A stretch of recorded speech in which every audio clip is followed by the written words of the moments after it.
54 साल का आदमी, एकदम फिट और हेल्दी, दौड़ने का शौकीन, ना शराब पीता ना सिगरेट। एक दिन अचानक उसे शरीर के बाएं हिस्से में कुछ दिक्कत महसूस हुई। शुरुआत कमजोरी से हुई, फिर वो हिस्सा सुन्न पड़ गया। चलना, बोलना, निगलना सब मुश्किल हो गया। परिवार वाले डॉक्टर के पास लेकर पहुंचे। ब्लड प्रेशर चेक हुआ, बीपी निकला 254/150, यानी बहुत हाई। नॉर्मल बीपी होता है 120/80। अब इतना हाई बीपी देखकर डॉक्टर भी दंग रह गए। पेशेंट एकदम फिट दिख रहा था।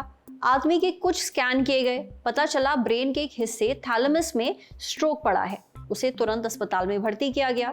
5 अलग अलग तरह की दवाएं दी गई ताकि बीपी कम हो सके। डिस्चार्ज होने के बाद जब आदमी घर लौटा तो उसका बीपी फिर से बढ़ने लगा। दवाई लेने के बाद भी कोई आराम नहीं मिला। कई हफ्तों तक डॉक्टर्स ये पता लगाने की कोशिश करते रहे कि आखिर इसकी वजह क्या है, पर उनके हाथ कुछ नहीं लगा। जांच के दौरान आदमी ने बताया कि उसे एनर्जी ड्रिंक्स पीने की आदत है। वो एक गोदाम में काम करता था और अलर्ट रहने के लिए रोज करीब 8 एनर्जी ड्रिंक्स पीता था। हर एनर्जी ड्रिंक में लगभग 160 मिलीग्राम कैफीन थी। बस फिर क्या था, डॉक्टर्स को उसके हाई ब्लड प्रेशर और स्ट्रोक पड़ने की वजह समझ आ गई। ये केस स्टडी छपी है BMJ केस रिपोर्ट्स नाम के जर्नल में। स्टडी की फर्स्ट ऑथर और Nottingham university hospitals NHS trust की रेसिडेंट डॉक्टर मार्था कॉयल ने CNN से बात करते हुए कहा, कुछ एनर्जी ड्रिंक्स में 500 मिलीग्राम तक कैफीन हो सकता है, जबकि चाय में 30 मिलीग्राम और कॉफी में 90 मिलीग्राम कैफीन होता है। Indian council of medical research यानी कि ICMR ने कुछ वक्त पहले नेशनल इंस्टीट्यूट ऑफ न्यूट्रिशन के साथ मिलकर भारतीयों के लिए डाइटरी गाइडलाइंस जारी की थी, यानी खान पान से जुड़े कुछ दिशा निर्देश। इसके मुताबिक 150 मिलीलीटर कप ब्रूड कॉफी में 80 से 129 मिलीग्राम कैफीन होता है। इंस्टेंट कॉफी में 50 से 65 मिलीग्राम कैफीन होता है और चाय में 30 से 65 मिलीग्राम कैफीन पाया जाता है। और आपको एक दिन में 300 मिलीग्राम से ज्यादा कैफीन का सेवन नहीं करना चाहिए।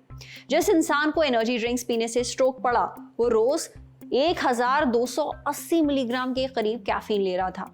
जैसे ही उसने एनर्जी ड्रिंक्स पीना बंद की, उसका बीपी नॉर्मल हो गया। ये शख्स अब ठीक है, पर स्ट्रोक का असर आज भी है। इस सारी घटना का लबोलुआब ये है कि बहुत ज्यादा एनर्जी ड्रिंक्स पीना एक खतरनाक आदत है। इससे स्ट्रोक का खतरा क्यों है? एनर्जी ड्रिंक्स में ऐसा क्या होता है जो नुकसान कर सकता है? ये हमने पूछा Batra hospital and medical research centre New Delhi में न्यूरोलॉजी के director and head doctor Biplab Das से। डॉक्टर बिप्लब बताते हैं कि एनर्जी ड्रिंक्स में सिर्फ कैफीन ही नहीं, टॉरिन जैसे अमीनो एसिड भी होते हैं जो ब्लड प्रेशर बढ़ा देते हैं। एनर्जी ड्रिंक्स में ग्लूकोज भी बहुत ज्यादा होता है। अगर ये ग्लूकोज खून में लंबे वक्त तक हाई बना रहे तो खून की नलियों को नुकसान पहुंच सकता है। ये दिल के लिए नुकसानदेह है। कई एनर्जी ड्रिंक्स में गुआराना और जिनसेंग जैसे स्टिमुलेंट्स यानी कि उत्तेजक होते हैं। ये सभी मिलकर शरीर को जरूरत से ज्यादा स्टिमुलेट करते हैं। अगर कोई व्यक्ति लगातार या कम समय में बहुत ज्यादा एनर्जी ड्रिंक्स पीता है तो उसके शरीर में कैफीन और दूसरे स्टिमुलेंट्स की मात्रा बढ़ जाती है। इससे दिल की धड़कनें बहुत तेज हो जाती हैं, बीपी भी अचानक हाई हो जाता है, शरीर ओवर स्टिमुलेशन की हालत में चला जाता है। इससे दिमाग तक खून ले जाने वाली नसों पर दबाव बढ़ता है, नसें सिकुड़ जाती हैं, जिससे दिमाग तक खून का फ्लो कम हो जाता है और स्ट्रोक का खतरा बढ़ जाता है। एनर्जी ड्रिंक्स खून को थोड़ा चिपचिपा भी बना देती हैं। इससे खून के थक्के जमने का रिस्क बढ़ जाता है। अगर खून का थक्का जमकर दिमाग की किसी नस को ब्लॉक कर दे, तब भी स्ट्रोक पड़ सकता है। इसलिए ज्यादा एनर्जी ड्रिंक्स पीना अवॉइड करें।